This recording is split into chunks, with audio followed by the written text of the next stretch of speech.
Hi, everyone, and welcome to another episode of SEOs Getting Coffee. So grab your hot cuppa and spend 30 minutes with us, approximately 30 minutes, in the I'm going to have to do it again. Take two, action. All right. Hi, everyone, and welcome to SEOs Getting Coffee, a laid-back podcast where we invite you to grab yourself a cuppa and join us in just chatting about everything SEO and digital marketing related. And today, as always, we have a wonderful guest with us. Joining us today is Alessandro, who is a marketing consultant, but not just any marketing consultant, but somebody who's very, very passionate about empathic marketing. And we're going to talk a little bit about that with Alessandro today. Specifically, today's topic is a really interesting one. It's called, are you a vitamin or a painkiller or both? Now, Alessandro, over to you. Do you want to quickly introduce yourself? And let's start with the basics. What do we mean by, are you a vitamin or a painkiller? I mean, we're obviously not either. We're like people, but what does it mean? Absolutely. Thank you, Emina. So my name is Alessandro Calzolari, and as Emina suggested in terms of empathic marketing, so the easiest way to explain what is empathic marketing, and also maybe the link between a vitamin and painkiller. So empathic marketing is how can I put myself in the shoes of another person, can be a customer, can be a client, in order to be seen as the solution rather than one of the solutions. So how can I differentiate myself in a very crowded market?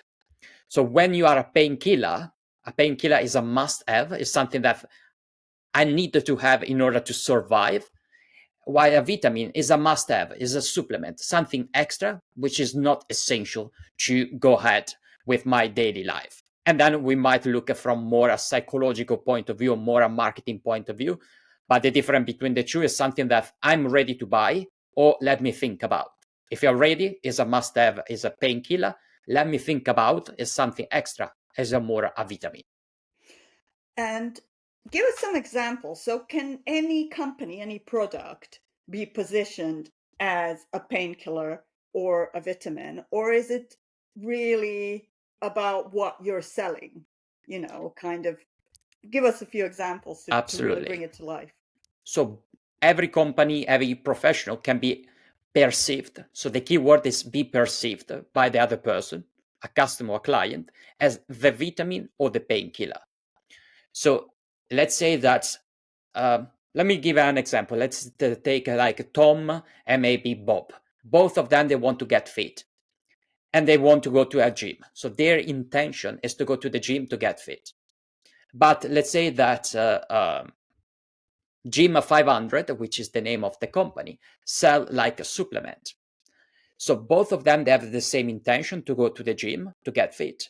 But Tom see like the product from the company as a painkiller. If I don't use the pills like the creatine, I cannot get fit.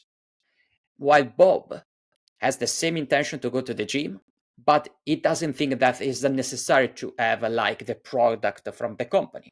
Maybe sleeping well, eating well, and doing like physical exercise on a regular basis is the solution to get fit.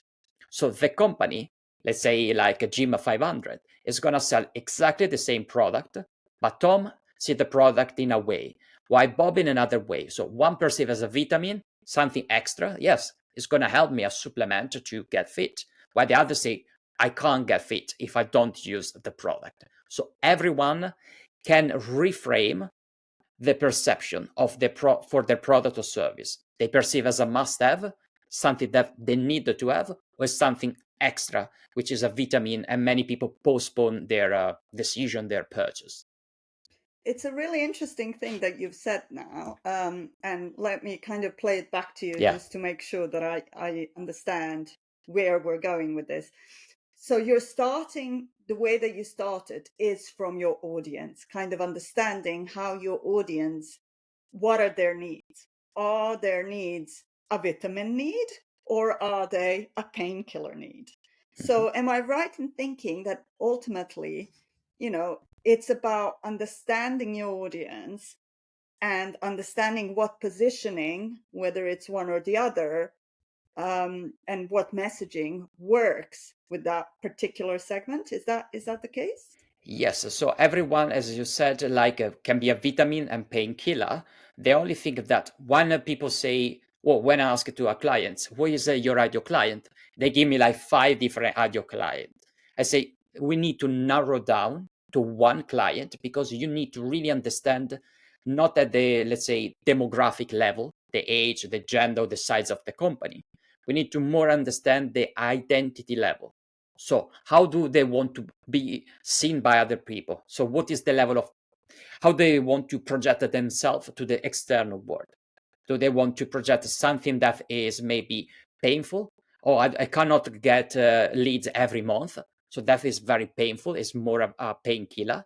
So we need to craft our message in terms of like SEO that allow them to understand that we help them to move away from something which is painful, the frustration of not like generating good leads. Or some people, they say, I want to increase my visibility. Increase visibility is really important, but it's more like a vitamin, something extra to have. So it's very, very important to really understand where the person is in the buyer's journey. Do they know that they have a problem or not? And whether or not they are ready to buy. So it's not just the intention, but also the level of readiness to make a purchase. Brilliant. And you've kind of touched upon my next question. It is around the SEO side of things. Now that we understand what we kind of get the general idea. How does it connect to SEO? You've kind of started hinting on it. Do you see SEOs as their jobs being to help a client to get through this exercise of understanding whether they're a painkiller or a vitamin or both? Yes, so SEO is essential. Essential because, okay, we want to increase visibility or searchability. If someone searches something, for example, let's say that in terms of visibility or in terms of traffic for my website, there was like a drop overnight. So we can help this person to find a way to like regain or to fix any kind of problem to give them like the traffic if it's an e-commerce.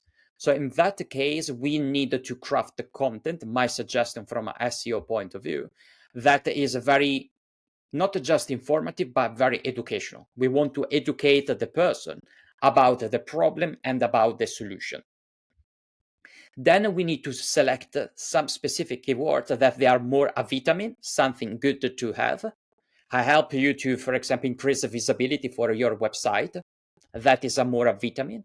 Or help you to fix like if you lose traffic overnight, I can give you the 3 top tips to fix the problem overnight.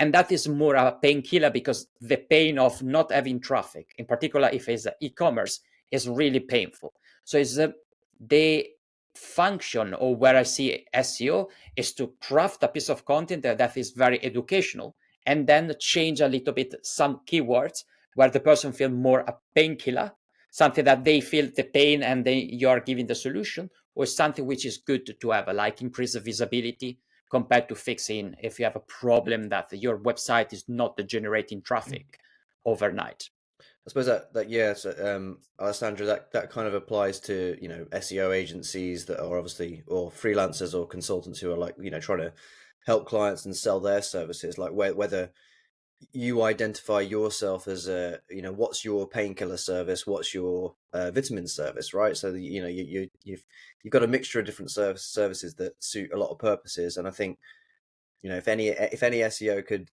come up with a way to get some overnight changes, then they'd be at the top of their game, wouldn't they? And that's what we'd all like. Unfortunately, it's not usually possible. However, I think one of the good thing, well, I guess the interesting things here is that I think where the question comes in is like, how is SEOs working with clients? How much should we start to be looking at, and should we be looking at like, okay, well, helping a client understand what their positioning is in terms of what their products are. So like, their products or their services, as SEOs, do we have a responsibility to be kind of, really thinking this way and kind of giving our clients and making suggestions to our clients about, well, look, have you thought about what are your vitamin services or your vitamin products compared to what are your painkiller products, what are your painkiller services? And I think it applies to that side as well, is that how we can potentially, as SEOs working with clients or digital marketers for that fact as well, is that, how do you find that it helps with helping clients with their positioning? Do you think that this kind of an analogy in this, does this help them to kind of, develop their positioning?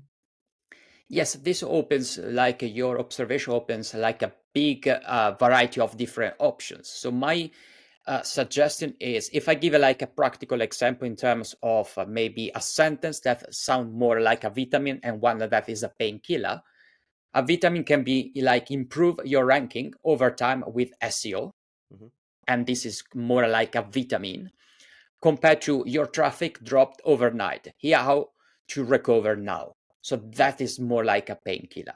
Yeah. When I'm gonna look at the content or SEO like agency, I'm gonna target high intent and urgent search queries. So it's like, let's say, a very like a painkiller way is like emergency SEO service for ranking loss. So that allowed us to understand where they are in the buyer's journey and also the level of intent and readiness to buy. Yeah, so it's like recovery, updates, recovery, any kind of keywords, any topics that are connected to basically being slammed by a penalty, for example. That's another one. Exactly. Anything penalty related is immediately a painkiller. Yes. Because it has such a it has such a massive impact on the business that nobody's gonna, if you get a penalty, everybody takes it seriously, doesn't it? So but there's these conversations, I think they come around, with obviously search changing as it is, with AI overviews and the discussion around, brand becoming more important. Apparently it's like, well, it's always been important, but the discussion around these things have come to the forefront, as it were, of the general rhetoric of the discourse of what people are discussing around in marketing. But I guess it's the people are looking at the psychology again behind a bit more. We've had a couple of guests which have, we've touched upon these things, and I think this is where it comes from, Alessandro, like, with your background as well, is that, do you think that we do need to start looking more at, like, how we can use tools like this, like obviously the vitamin, the painkiller, but also, the psychology behind how people actually purchase and how people, do you think SEOs or digital marketing, do you think it needs more of that consideration? Do you think clients need to do it? Do you think agencies need to do it? The answer, yes. The answer is yes. For based on my experience, there are sometimes that we help maybe a business to get a lot of traffic, a lot of visitors, but we don't usually give enough content. So we need to really understand in the buyer's journey whether the person is aware that they have a problem. Sometimes we help them to move something that they are now aware that they have a problem. Then they are looking for solutions. Then we introduce the brand, and then we give them like the last nudge where we say this is the way to fix this the problem. So it's very, very important to distinguish what I call like a red ocean and a blue ocean. In the blue ocean there are no competitors. So it's very, very easy to educate people, and people, they become familiar with you, and familiarity builds the trust. So if I'm like a SEO agency, I would ask to the other person, are you looking to get result as a short term or long term? If it's a long term, we are going to invest in educating people. So the blue ocean, there are no competitors. It takes a little bit of time because from a psychological point of view, we are helping people to move from be unaware that they have a problem to be ready to buy. Instead, if you want to have a shorter term strategy, we need to target only people that they are ready to buy. We introduce our brand and we give them the last nudge. So it's more like an educational, a blue ocean, where they are unaware and we help them to move to be ready to buy. Or if we want to have a quick wins, a quick like a traffic, but it's a very competitive, very red ocean, we need to target just people or use just keywords where the person is ready to buy. Maybe we introduce our brand, or maybe we give them buy now, and we use let's say specific keywords or call to action that help them to understand that they need to act now. Yeah. So it's more from a psychological point of view, is to really understand, if I'm an SEO agency, whether the person wants to compete in terms of price, a very red ocean that there are a lot of competitors, so we need to find the let's say painkiller word, or if it's more like a long-term strategy, like a more a vitamin, where we educate and people become less price sensitive. The more we educate, the more they trust us, the more they become like our also brand advocacy. Yeah, and I guess it, that I guess it kind of goes like if the need is more immediate, I guess that Yeah. lends itself to more painkiller type positioning, Yes. right, and painkiller type messaging. Do you find that that probably might have a better kind of conversion rate? Do you think there'll be painkiller tends to be the one that's most often used rather than vitamin? Yes, what is really, really important? The answer is yes. So the buyer intent is really, really important. But also we want to really focus on the readiness to buy. Because an intention to do something is not the same as a behavior.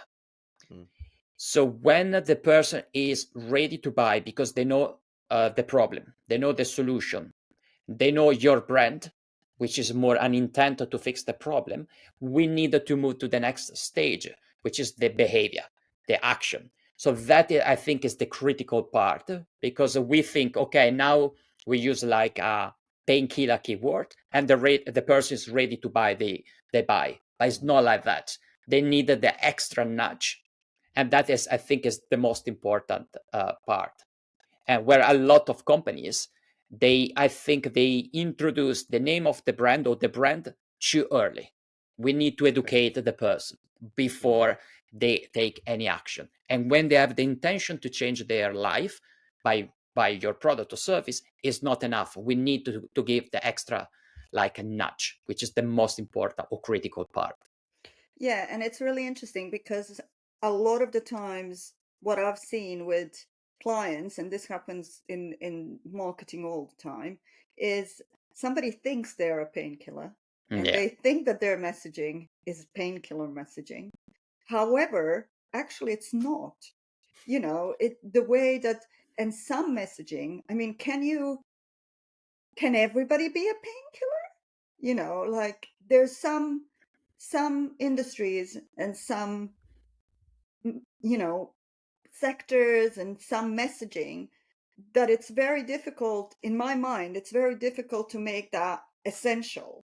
And perhaps it's not about making it essential. Perhaps it's about other things. So the emotions that you're working with when you're talking about a vitamin are not the same emotions that you're working with if you're talking about a painkiller. Even if you look at it from a psychological point of view, one is like fear, the other one is maybe pleasure. So it's a different kind of set of emotions that you're working with, and people think that they're actually selling a painkiller and they're trying to position their products as such, when But if we take the example of a Ferrari, many people would say that is a vitamin. Where in reality, if I'm a Ferrari, I can also reframe the message as a painkiller. Because based on psychological studies, they study that many people buy a Ferrari, not because it's more convenient, it's to elevate the status.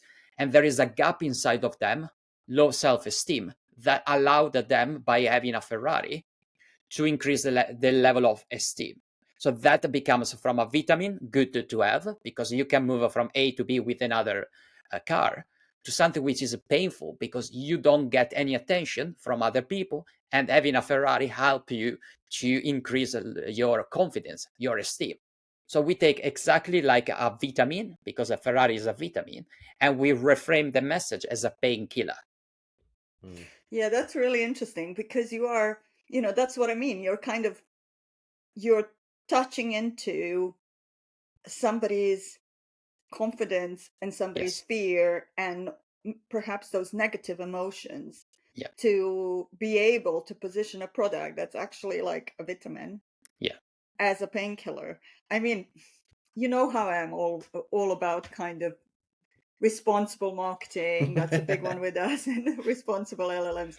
I have to say, like, I am the marketer in me understands it, and understands the SEO in me understands the strategies, but I also feel a little bit uncomfortable with that, because it is a little bit, it reminds me of, it works, but it reminds me of some of the marketing tactics and things that have been around for decades and decades and decades, that are a little bit like Well, that's it. Yeah, it does with that, but that's when the psychology comes into it, and how big brands and can use psychology to potentially exploit people in terms of buying things. I think that is the key. But I think most whether it's we could have a debate about the ethical nature of it. But I think the main thing is what interests there. I think it actually, that could be a vitamin and painkiller at the same time, if you're very clever with your positioning and whatnot. Is that you could craft a campaign or an ad or something that actually speaks to more people, simply by thinking, well, actually, and that's where kind of good copywriting comes in, and good marketing comes in, advertising, right? Is that it speaks to a lot of people very to them, and it comes from knowing whether you are a painkiller or a vitamin or both, and really kind of nailing down that messaging, I guess. It comes to me, it like comes from knowing which levers to push in which audience. Yeah, but you can use. Go ahead, Alessandro. No, I would say, like, you can use both of them in an ethical way, because if you think about a Rolex, some people, they buy a Rolex because of like gain status.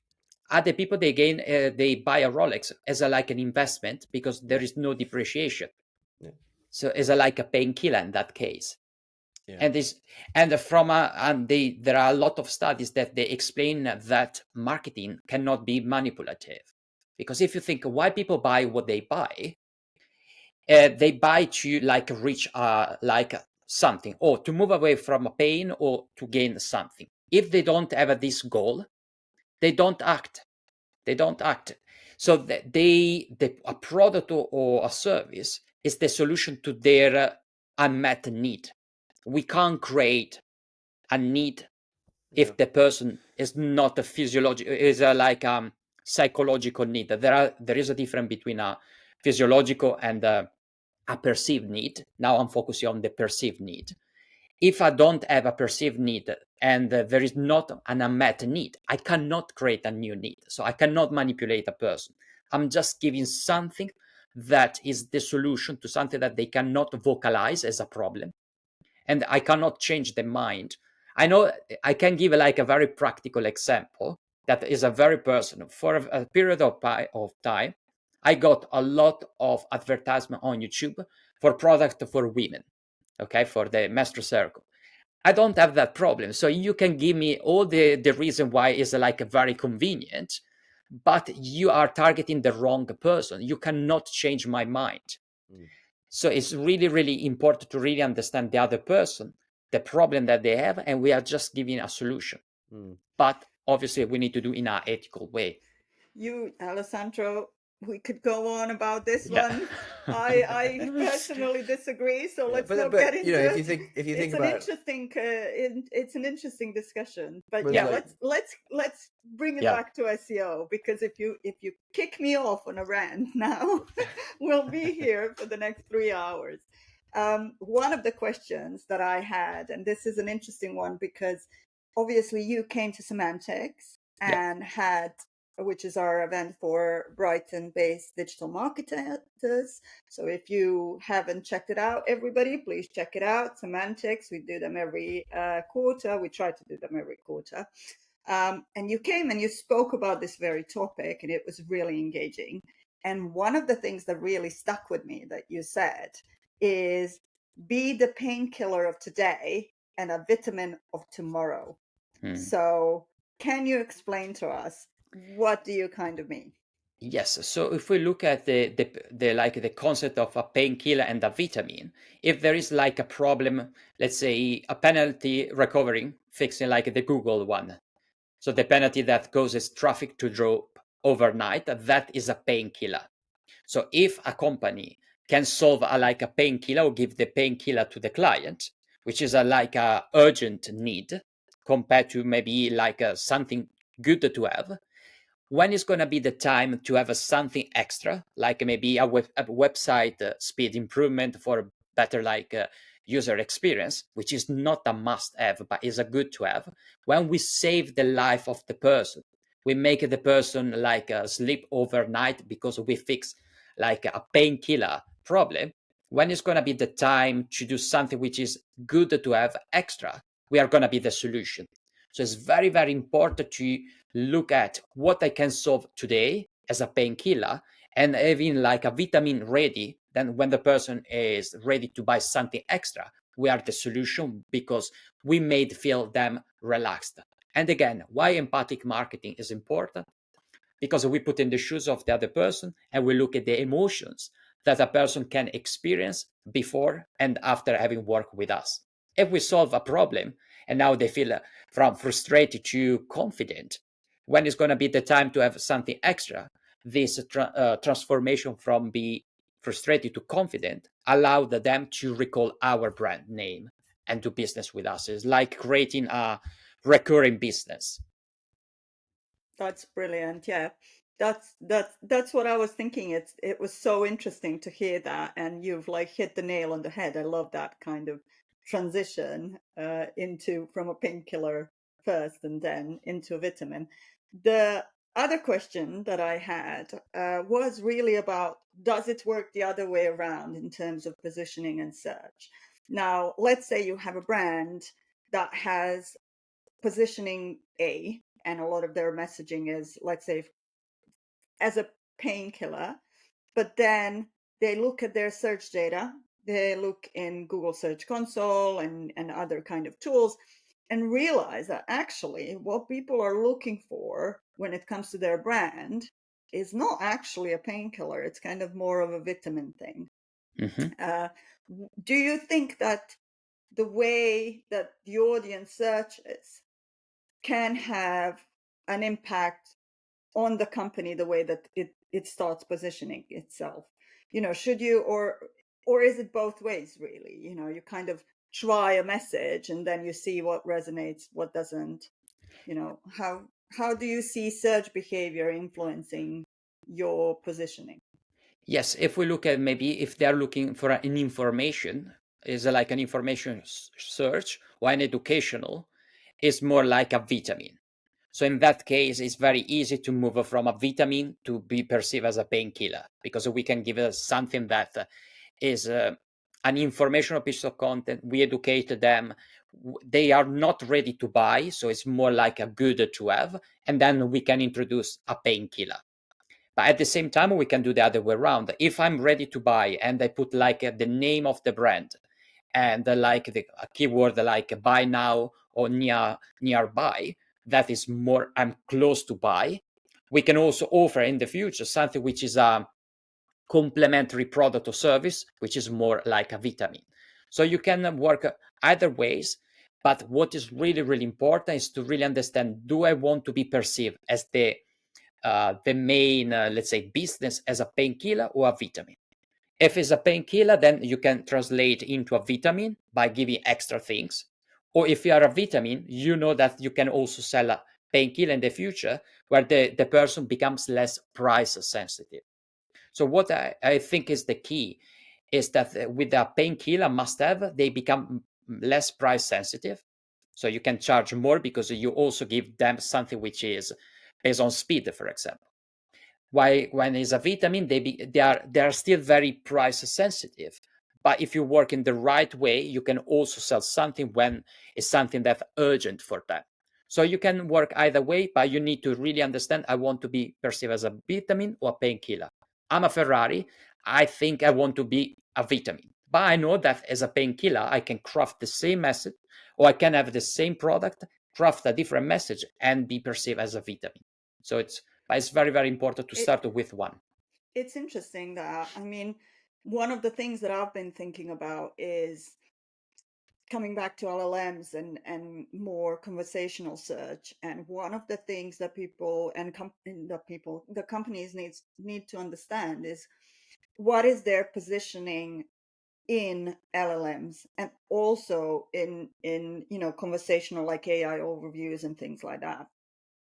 Because a lot of the times you'll be surprised. You think that because you have all of these pages that you have done amazing things that you have done for your brand that ranks, you kind of think, okay, this is how I'm perceived by an LLM.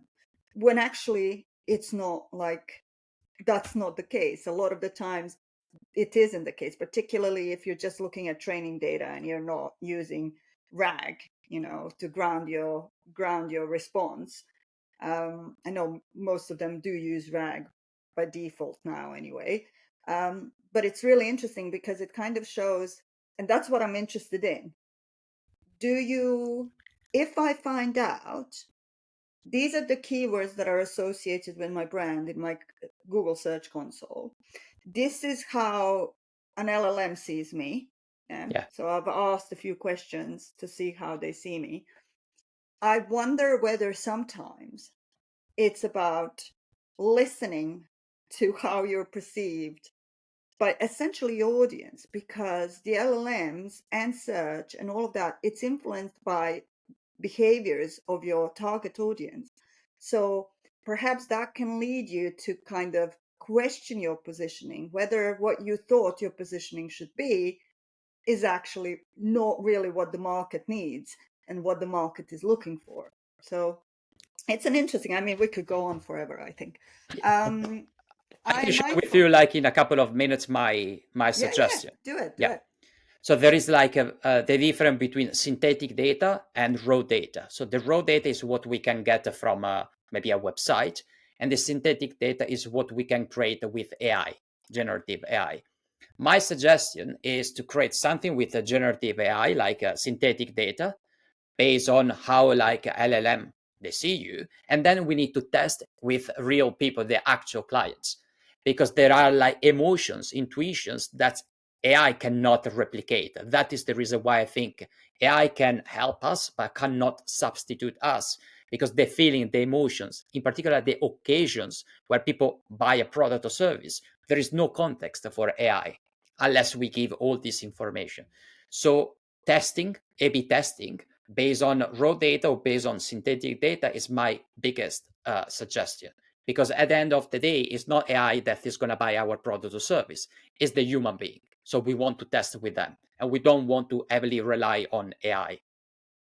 Oh, no, definitely. It'd be a good study, good advice. It would be good to find that out. And of course, you're not going to, what I'm saying is exactly that. It's not like you're going to go, oh, well, this is how we're perceived in an LLM. This is where the search behavior is. Let's just completely change our company according to this. You need to I'm a big fan of A/B testing, of user testing, of actually talking to your customers. So brilliant advice, Alessandro. Sean, you wanted to say something? No, I was just going to say, we can probably move on to room 404 and invite Alessandro to banish something for us, like we always do every episode. Alessandro, room 404, what would you like to put in there to be locked away? I think for me, it's very, very important use comment marketing. So to put a comment by using like the specific keywords, but sometimes I see people that they do just for the sake of doing, rather than having the intent to do something which is beneficial for the other person. So for me, that's the comment marketing. Sometimes they use like keywords that they don't resonate with my social media post. And that is something that I would really, really ban.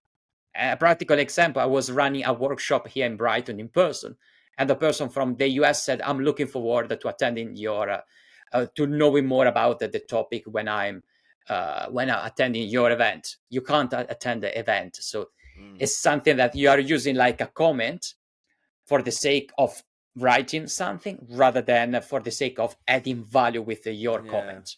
I see what you mean. Yeah, I mean, there's a lot of automated AI responses I've been seeing a lot of, and a lot more of as well, surprisingly. Yeah, I mean, I have a confession on that. Sometimes I will comment for reach. So the only reason why sometimes I will say commenting for reach. Sometimes I'll forget to do it. And also when it comes to my own posts, my toxic habit is when somebody comments on your post, I will always respond to them, even if what they've said, not if it's AI comment and stuff, but even if what they said does not require a comment back, I will try and do it, just because that's how the algorithm works, and you want your posts to have more reach. So I agree with you. It can go into room 404, but I might be sitting in there with it. But if you see like a social media post with an event in US in 1 hour, would you say I'm looking forward to meet you in person? Basically, spammy comments. It's spammy comments. No. That's what it is. Okay, let's put spammy comments. Yes. Because I feel a little bit more comfortable. Otherwise, I'm going to be. Well, look, you've got to play the game, right? You got to play the game, and if the algorithm, wants you to have, of course, more engagement, then of course you're going to reply to comments. But at least I've seen your comments, Emina, and at least they're nice comments. They're not just like, you don't, very rarely will you say like commenting for reach. You do actually give valuable comments to people. Yeah. And I think that's the key, right? Is that even if you are forcing yourself to comment, I think the key is just make sure that it is valuable, or, it's actually going to be a nice thing to say or whatever, rather than just like a one, okay, full stop, like the text that you get from your dad or whatever, right? So, Yep. But yep. yeah. Right. Alessandro. Brilliant. No, spammy comments into room 404. I can agree with that. Yes. Yeah, we haven't had we've had AI comments, but not spammy in general. So thank you for that little addition. Alessandro, it has been amazing having you with us. Great conversation. As I said, we could go on forever about this. Where can people find you? So LinkedIn is my main platform, and if I can introduce, like, empathic marketing is also the name of my book. So if someone wants to know more about the difference between maybe traditional marketing, empathic marketing, in order to be seen as the solution, on Amazon there is like the ebook and the paperback where they can learn more about that, and there are all my details. So LinkedIn and Amazon.